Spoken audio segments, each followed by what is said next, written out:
হেই, কি অবস্থা সবার? আজকে আমরা আলোচনা করব দুইয়ের পরিপূরকের অঙ্কে কখন 8 বিট রেজিস্টার এবং কখন 16 বিট রেজিস্টার ব্যবহার করতে হয়। তো 8 বিট হবে নাকি 16 বিট হবে সেটার জন্য এই লাইনটা মনে রাখবা। কোনো সংখ্যার ডেসিমেল মান বা সংখ্যাদ্বয়ের যোগফলের ডেসিমেল মান 128 বা তার বেশি হলে 16 বিট রেজিস্টার ব্যবহার করতে হয়। তো এখন কোশ্চেন আসতে পারে যে 128 বা তার বেশি হলে কেন 16 বিট রেজিস্টার ইউজ করতে হবে, এটার ব্যাখ্যা আসতেছি। ধরো বলা হলো 185 একটা ডেসিমেল সংখ্যা, এটা থেকে 150 এটা বাদ দিতে হবে। তো 185 এর বাইনারি মান আসতেছে 10111001 এবং 150 এর বাইনারি মান আসতেছে 10010110.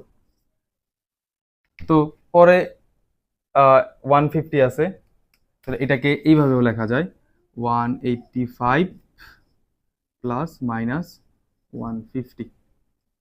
তো যেহেতু 150-র সামনে মাইনাস সাইন আছে, তাই এই সংখ্যাটারই দুইয়ের পরিপূরক করতে হবে। দুইয়ের পরিপূরক করার প্রথম শর্ত থাকে ওয়ান্স কমপ্লিমেন্ট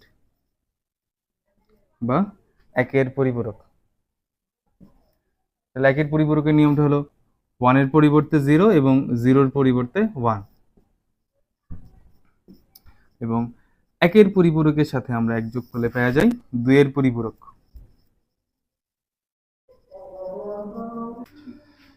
1 1 10, 10-এর 0 ক্যারি থাকে 1, 0 1-এ 1 আর বাকি যা আছে তাই।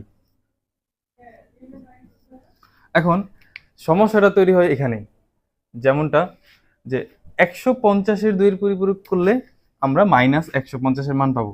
তার মানে এখানে যে ভ্যালুটা পাইছি এটা কার মান? মাইনাস 150-র মান, তাই না? তো এখন 8 বিট রেজিস্টারের যে রুলসটা, যে মনে করি এটা একটা 8 বিট রেজিস্টার, 8 বিট রেজিস্টারের ডান থেকে 8 নাম্বার বিটটাকে কি বলি আমরা? সাইন বিট বলি না? সাইন বিট বা চিহ্ন বিট। তাহলে সাইন বিট যদি 0 থাকে সংখ্যাটা পজিটিভ, আর সাইন বিট 1 থাকলে সংখ্যাটা নেগেটিভ। এখন এই সংখ্যাটাকে যদি আমরা 8 বিট দিয়েই করতে যাই, সেক্ষেত্রে যখন 150-এর মান থেকে মাইনাস 150-এর মান পাই, ডান দিক থেকে 8 নাম্বার বিটটা আমরা কি পাইতেছি? 0 পাইতেছি। আর 0 হলে সংখ্যাটা কি হওয়ার কথা? পজিটিভ হওয়ার কথা, কিন্তু সংখ্যাটা কি পজিটিভ? আবার 8 বিটে যদি 150-এর মান বা 185-এর মান নির্ণয় করি, ডান দিক থেকে 8 নাম্বার বিটটা এখানে কত? 1। এখন ডান দিক থেকে এখানে 8 নাম্বার বিটটা 1, 1 থাকলে সংখ্যাটা কি? নেগেটিভ। এখন এই 185 এটা কি নেগেটিভ? নেগেটিভ না। এজন্যই 128 এবং তার থেকে বেশি যে সংখ্যাগুলো আছে এগুলো অবশ্যই 16 বিট দিয়ে করতে হবে। কারণ 8 বিট দিয়ে যদি করি তাহলে একটা লজিক্যাল ইরর তৈরি হয়। অনেকের কোশ্চেন আসতে পারে, যে মনে প্রশ্ন আসতে পারে যে এই 185-র মান তো এখানে 8 বিটেই আছে, তাহলে এটাকে আবার 16 বিট রেজিস্টারে কেন নিয়ে যাবো? এটাকে আমরা 8 বিট রেজিস্টারেই তো করতে পারি। কিন্তু এটাকে যদি আমরা 8 বিটে নিয়ে বা 8 বিট রেজিস্টারে নিয়ে যদি ম্যাথটা করি, এখানে একটা লজিক্যাল ইরর তৈরি হয়। কি ধরনের লজিক্যাল ইরর তৈরি হয়? যে ডান দিক থেকে আমরা 8 নাম্বার বিটকে, 8 বিট রেজিস্টারের ডান দিক থেকে 8 নাম্বার বিটটাকে কি বলি? সাইন বিট বলি। সাইন বিট 0 হলে সংখ্যাটা পজিটিভ এবং 1 হলে সংখ্যাটা নেগেটিভ। তাহলে এখানে ডান দিক থেকে 8 নাম্বার বিটটা কি আছে? 1 আছে। তাহলে এটাকে যদি 8 বিট রেজিস্টারে রাখি, এই সংখ্যাটাকে যদি 8 বিট রেজিস্টারে রাখা হয়, তাহলে সাইন বিটের ঘরে আমরা কি পাইতেছি? 1 পাইতেছি। তাহলে 1 থাকলে সংখ্যাটা কি হওয়ার কথা? ঋণাত্মক হওয়ার কথা। কিন্তু সংখ্যাটা কি ঋণাত্মক? ঋণাত্মক না। আবার এই সংখ্যাটাকে যদি আমরা 8 বিট রেজিস্টারে রাখি, এখানে কি আছে? 0। তাহলে 0 থাকলে সংখ্যাটা কি হওয়ার কথা? পজিটিভ হওয়ার কথা। কিন্তু এটা কি পজিটিভ? পজিটিভ না। যেহেতু 150-র 2's কমপ্লিমেন্ট বা 2 এর পরিপূরক করছি, তাহলে 1 প্লাস 150-র 2 এর পরিপূরক করলে আমরা কি পাবো? মাইনাস 150-র মান পাবো, তাই না? তাহলে সংখ্যাটা তো মাইনাস 150-র বাইনারি মান। কিন্তু 8 বিট রেজিস্টার দিয়ে যদি করি, 8 বিট রেজিস্টারের 8 নাম্বার বিটটা সাইন বিট, 0 থাকলে সংখ্যাটা পজিটিভ, কিন্তু সংখ্যাটা তো পজিটিভ না, সংখ্যাটা নেগেটিভ।